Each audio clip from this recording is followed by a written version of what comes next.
The media praised Liverpool's efforts in the 1-0 loss at Chelsea but think the Reds have caused their own problems in the top four race. The fight for a top four finish will go to the final day of the season after the exhausted Reds fell to a narrow loss at Stamford Bridge. Olivier Giroud's first-half header proved the difference on a difficult afternoon in which Jurgen Klopp's side understandably lacked the usual intensity after huge midweek efforts in Rome. The positive though is that top four qualification is still in our hands, and it will be secured with a victory against Brighton at Anfield. Here's how the media assessed the loss at Stamford Bridge. Reporters reflected on the performance and result, with most assessing it was a harsh defeat. The Malesian layman took a simple and realistic view of the result. This is not a result that should surprise anybody. On a stifling early summer's day, victory went to the team that had not been to Rome and back for a madcap Champions League semi-final in midweek. The Liverpool Echoes and Doyle thinks the Reds deserve praise for their efforts and were worthy of a point. An exhausted Reds side deserved praise, not barracking. This wasn't anywhere near their best, but it was more than enough to take something from the game. Echo colleague James Pearce felt no criticism could be leveled at Liverpool's efforts or attitude. You couldn't question Liverpool's attitude or hunger. This wasn't a case of players getting carried away or losing focus after the wild celebrations in Rome. The Reds weren't outplayed and they certainly weren't outfought. The Telegraph's Jason Bird was among numerous reporters to assess the Reds' lack of energy as the key factor behind a below-par performance. Liverpool's physical and emotional exertions in defeating Roma in the Champions League semi-final, and the fierce heat, were undoubtedly a factor, with Mohamed Salah, in particular, struggling to make an impact against his former side. However, The Guardian's Dominic Fiffield felt it was a lack of creativity in and around the box and not a lack of energy that was the main problem.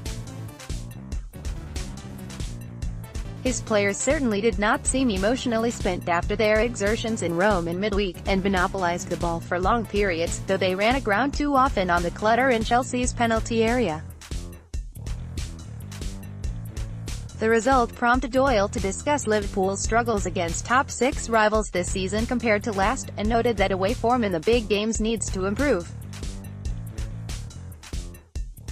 Having led the top-six mini-league last season, Liverpool this time have struggled, having also failed to beat Chelsea, Tottenham and United at Anfield, but Klopp will know that poor away form against their main rivals in the Premier League must be addressed if progress is to be made up the table next season.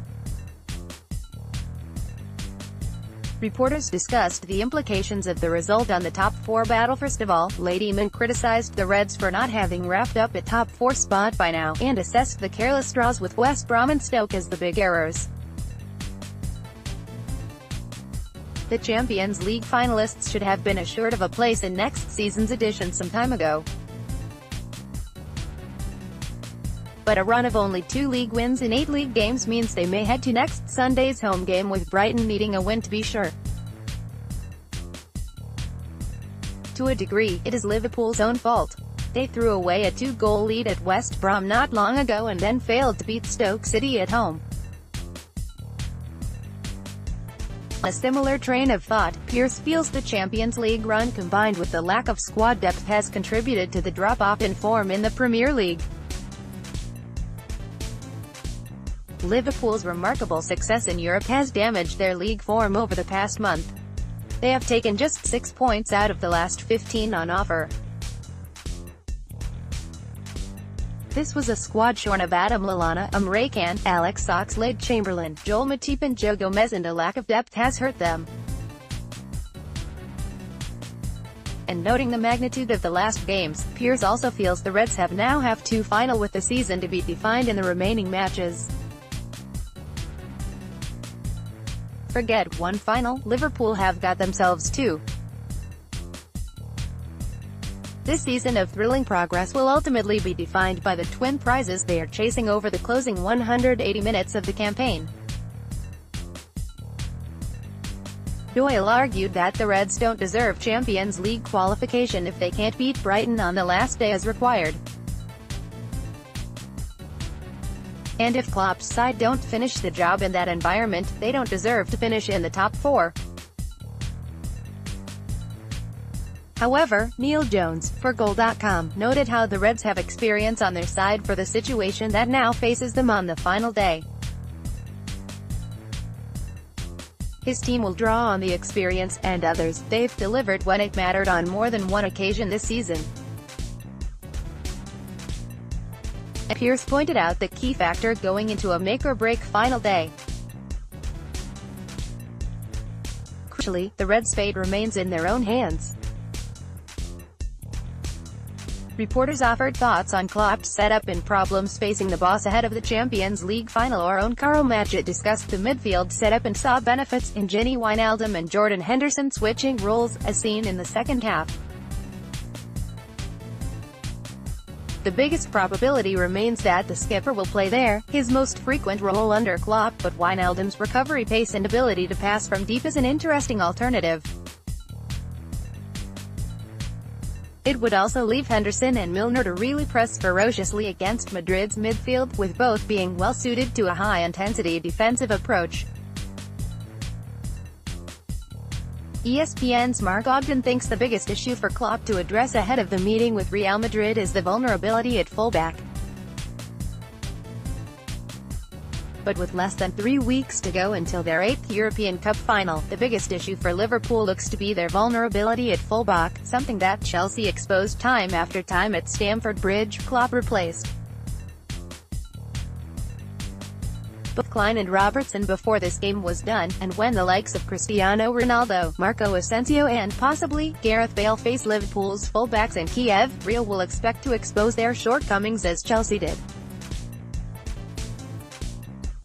Doyle discussed Trent Alexander-Arnold's midfield performance and feels it will be the academy graduate's long-term position.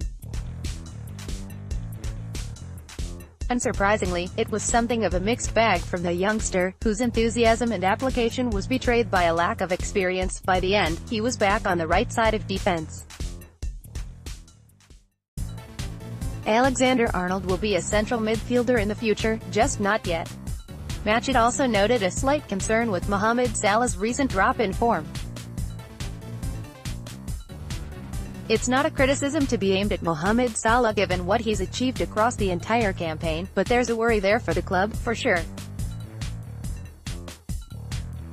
The Egyptian was crowded out and listless against Chelsea, a third successive game where he hasn't been anywhere near his best level. With just 2 games left this season and both looking vital now, it's the worst possible moment to see the Reds' top scorer falter. And Daniel Story, for Football 365, urged Klopp to take no risks with Salah on the final day and hand the Egyptian a rest ahead of the Champions League final. The best thing for Klopp to do now is to give him a rest ahead of the Champions League final. If Salah is indeed showing signs of late-season fatigue, the chances of him picking up a muscle injury will increase. Klopp knows only too well how vital he will be to their chances of lifting the European Cup. Finally, Pearce assessed that under the watchful eyes of owner John W. Henry, the need to spend big was made abundantly clear as Liverpool's lack of depth again proved costly. Principal owner John W. Henry was present at Stamford Bridge, and the need to spend big this summer is glaring. If Liverpool are serious about challenging both domestically and in Europe next season, they have to boast more in reserve.